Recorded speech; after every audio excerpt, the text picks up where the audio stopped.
Isa namang mapagpalang araw mga kababayan. Andito naman ulit kami ngayon sa Sagrada, sa Hanging Bridge. Ito po yung napakalawak ng taniman. Ang kidit. Kamoteng kahoy, kamote, may mga maisan.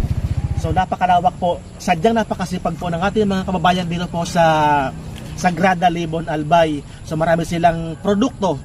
Pag masipag ka, talagang di ka magugutom. So ngayon po hanapin po natin si Ma'am Jocelyn sa Sota Odonio. At ito po ang mga damit na to ang ibibigay natin sa pamilya.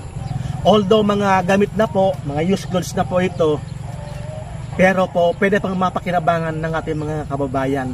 So mga babae po nagmamay-ari nito, mga dalaga. So alam naman po natin kapag mga babae, maingat sa mga gamit, lalo po sa mga damit. So hindi lang po damit ang bibigay natin. Sasamahan po natin yan ng cash sa napakabait nating sponsor at mapagmahal nating kababayan na isa rin pong charity vlogger na si Kuya Nato Vlog.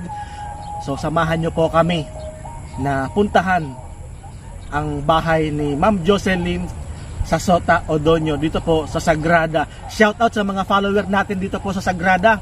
Mabuhay mga taga Libon Albay.